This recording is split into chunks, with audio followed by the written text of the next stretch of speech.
But what I am asking is for you to do your job and make people feel safe, especially those that are depending on you to do it when you see cases of, 48% increase in sexual assault cases. My goodness. So That's it. I've heard enough. Chairman, I yield my time. I don't know that I can get through all that I need to say in 5 minutes, but I'm going to do my best. We're going to start off with sexual abuse. I am so excited that my colleagues across the aisle care about sexual abuse, considering that the front runner right now for, presidency is kind of just been found liable of sexual abuse. So I'm excited because this may mean that finally some folk will back off from supporting him because we don't support sexual abusers in this chamber. So I'm happy about this. If we're going to talk about crime and the reasons for the increase in them, we've got to talk about these root causes. Number one, the fact that we have elected legislators that won't do their job and protect people by keeping these weapons off the streets. That's number one. Number two, we are still reeling from a financial crisis. And guess what? They don't want to make it better. I'm sure they all campaigned and said, oh, we're going to help out the economy post-COVID. But right now we are on a cliff over the debt ceiling.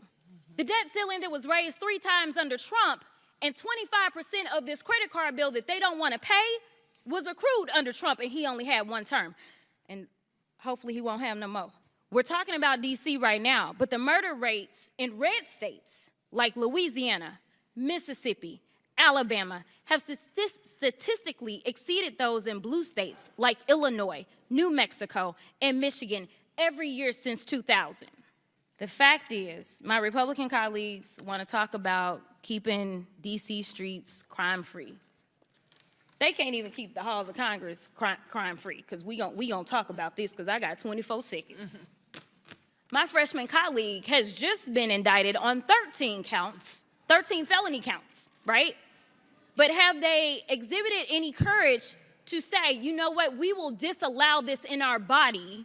We will make sure that we expel this individual. They have not. So what I don't want to hear is that they care about crime, because if they did, they would start by cleaning up our own house and mind our own business instead of coming after D.C. So thank you so much for your time. This is Democratic Congresswoman Jasmine Crockett of Texas calling out Republicans for their abject hypocrisy pretending to care about abuse when their own party's leader was just found liable for that same charge by a jury of his own peers only days ago. Now, some background on this hearing. This was a hearing where Republicans were screaming about crime in Washington, D.C. in order to argue that it doesn't deserve statehood. And I would just say that would be a pretty remarkable reason not to deserve statehood, given that report after report consistently finds that red states have higher violent crime rates than blue states. The think tank Third Way, which is certainly no liberal think tank, analyzed state-level data from 2019 and 2020 to compare murder rates in states that voted for Donald Trump and those that voted for Joe Biden in the 2020 presidential election. The report found that murder rates are, on average, 40% higher in the 25 states that voted for Trump than in the 25 states that voted for Biden. 8 of the top 10 states with the highest murder rates in 2020 were Trump voting states, while only 2 were voting for Biden. The report also found that murder rates increased faster in Trump voting states than in Biden voting states between 2019 and 2020, and a majority of the top 10 states with the largest increase in murder rate were Trump voting states. So let's be perfectly clear here. The fact is that Republicans don't actually give a shit about crime, and they certainly don't view it as a reason to deny statehood to any state. What their real agenda is to deny the voting rights of anyone who they don't think will vote to advance their MAGA platform. They view democracy as nothing more than an obstacle to their Christo-fascist agenda. And if they have to make up some inane reason to deny representation to American citizens for their own benefit, they will gladly do so regardless of the abject hypocrisy.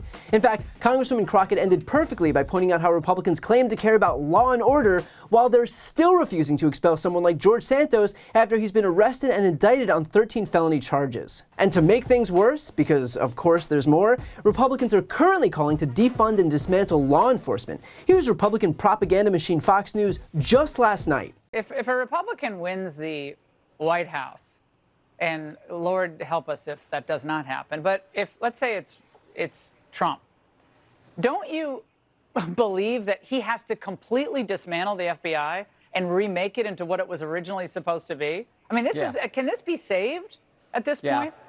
Yeah, but you're right. We're going to need a new president who's going to have to come in and put the right people at the top. Now, the vast majority of the rank and file agents are great people. After all, they're the ones coming forward and telling us what's going on. It's the folks at the top. Now, the Republicans are out there saying that, oh, when we get in there, well, we need to get rid of the FBI. That's never going to happen. What they need to do is this. They need to appoint a loyalist as FBI director, kind of the way that JFK appointed his brother to run the Justice Department. You either need a loyalist or you need some guy that you have so much dirt on that he wouldn't even try anything. Unless the members of the FBI begin to care about fidelity, bravery, or integrity, nothing matters. No. I mean, that is a very sobering assessment of what our current FBI is. Yeah, got to be remade. I mean, that's got to be defunded, remade, reconstituted. Our job, but we're legislators. Our job is to pass legislation, write laws, and pass legislation. So we'll look at that.